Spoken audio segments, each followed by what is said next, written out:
বাংলাদেশের আকাশ এখন এক নতুন অধ্যায়ের দিকে মুখ ফেরাতে চলেছে। শুধু একটি বা দুটি নয়, একে একে চীনের তৈরি অত্যাধুনিক জে-10C মাল্টিরোল যুদ্ধ বিমানের আগমনে দেশের প্রতিরক্ষা ব্যবস্থায় যুক্ত হতে যাচ্ছে আকাশের পরাক্রমশালী যোদ্ধা। এই সংযোজন নিশ্চিত করবে বাংলার আকাশ থাকবে সুরক্ষিত। কিন্তু কেন হঠাৎ করে বাংলাদেশের সামরিক সক্ষমতা বাড়ানোর এই বিশাল উদ্যোগ?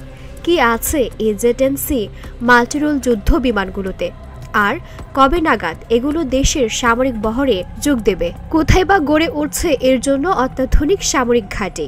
আজকের এই প্রতিবেদনে আমরা এইসব প্রশ্নের বিস্তারিত উত্তর তুলে ধরব। বস্তুত বাংলাদেশের সামরিক সক্ষমতা কোনো অংশে কম নয়, তবে সময়ের সাথে তাল মিলিয়ে এর বৃদ্ধি অপরিহার্য।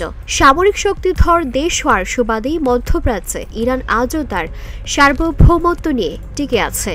একইভাবে সামরিক শক্তির কারণে উত্তর কোরিয়াকে আজও আমেরিকা সমীহ করে চলে। তাই নিজ দেশের নিরাপত্তা ও সার্বভৌমত্বের স্বার্থেই সামরিক সক্ষমতা বৃদ্ধি অত্যাবশ্যক। গ্লোবাল ফায়ার পাওয়ারের 2025 সালের তথ্য অনুযায়ী সামরিক শক্তি নিয়ে বিশ্লেষণকারী এই প্রতিষ্ঠান জানাচ্ছে, বর্তমানে বাংলাদেশ বিশ্বের 35তম সামরিক শক্তিধর দেশ। প্রতিবেশী মিয়ানমার এক্ষেত্রে বাংলাদেশের চেয়ে 2 ধাপ পিছিয়ে। দক্ষিণ এশিয়ার দেশগুলোর মধ্যে ভারতের পরে বাংলাদেশের সামরিক সক্ষমতা। বিগত সরকারের লক্ষ্য ছিল 2030 সালের মধ্যে বাংলাদেশকে বিশ্বের প্রথম 25টি সামরিক শক্তিধর দেশের তালিকায় নিয়ে আসা। অন্তর্বর্তী সরকার ক্ষমতায় আসার পর থেকে দেশের সামরিক সক্ষমতা ঢেলে সাজানোর উদ্যোগ নেয়, যার অংশ হিসেবে এই নতুন 20টি 4.5 জেনারেশনের অত্যাধুনিক যুদ্ধবিমান কেনার সিদ্ধান্ত নেওয়া হয়েছে। যদি সাম্প্রতিক যুদ্ধগুলোর দিকে লক্ষ্য করা যায়, যেমন ইরান ইসরায়েল, ভারত পাকিস্তান কিংবা রাশিয়া ইউক্রেন যুদ্ধ, তবে একটি বিষয় স্পষ্ট, এই লড়াইগুলো মূলত আকাশপথের আধিপত্য প্রতিষ্ঠার যুদ্ধ।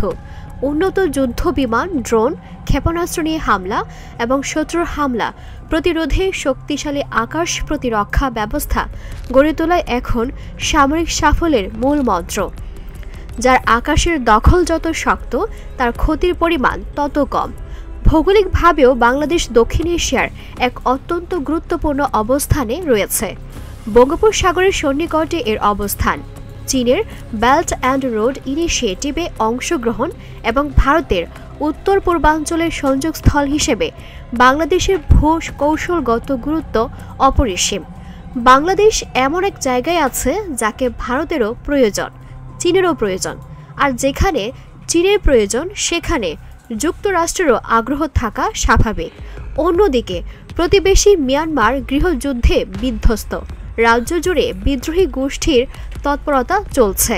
এমন পরিস্থিতিতে নিজেদের সীমান্ত সুরক্ষা এবং জনগণের নিরাপত্তা নিশ্চিত করতে হলে আকাশ থেকে পাতালে, জল থেকে জঙ্গলে সব ক্ষেত্রে সামরিক সক্ষমতার প্রমাণ রাখতেই হবে। আর ঠিক সেই পথে জোর কদমে এগিয়ে চলেছে বাংলাদেশ।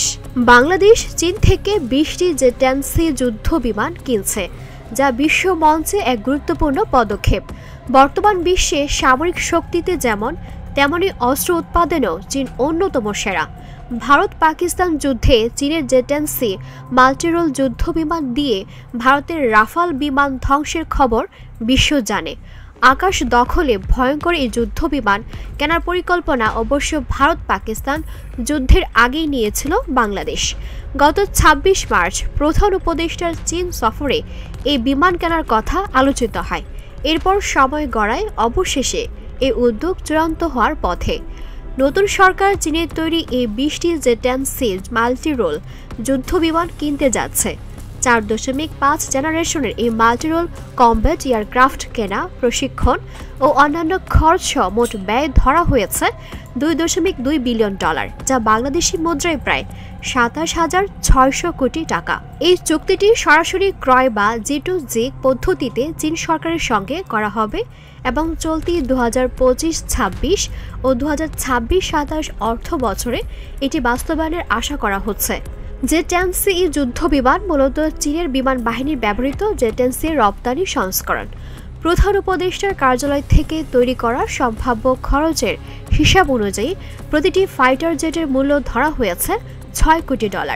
এতে ২০টি বিমানের মোট মূল্য দাঁড়ায় $1.2 বিলিয়ন বা প্রায় ১৪,৭৬০ কোটি টাকা। এছাড়া স্থানীয় ও বৈদেশিক প্রশিক্ষণ, যন্ত্রপাতি কেনা এবং পরিবহন খরচ বাবদ আরও $৮২০ মিলিয়ন বা প্রায় ১০,০৮৬ কোটি টাকা যোগ হবে এর সঙ্গে।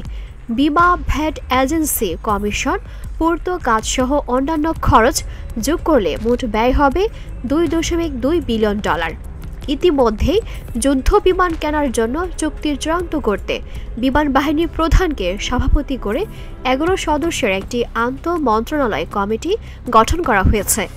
এই যুদ্ধ বিমানের মূল্য আগামী অর্থ বছর থেকে শুরু করে ২০৩৫-২০৩৬ অর্থ বছর পর্যন্ত মোট ১০ বছরে পরিশোধ করতে হবে।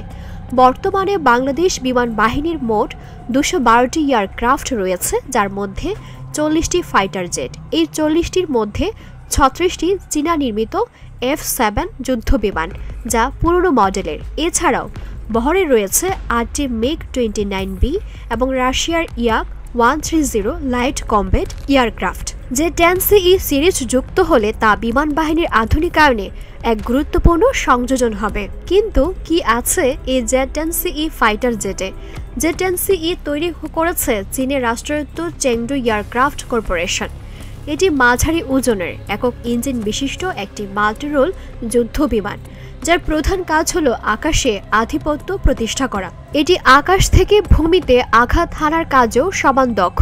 ২০০৪ সালে প্রাথমিকভাবে Z-10 চালু হলেও Z-10CE সংস্করণটি প্রযুক্তিগত ও সামরিক দিক থেকে অনেক উন্নত এবং পশ্চিমা বিশ্বের F-16 এর মতো উন্নত যুদ্ধ বিমানের সঙ্গে তুলনাযোগ্য। অত্যাধুনিক এই চীনা ফাইটারের প্রধান বৈশিষ্ট্যগুলোর মধ্যে রয়েছে ক্যানার্ড ডেল্টা উইং ডিজাইন।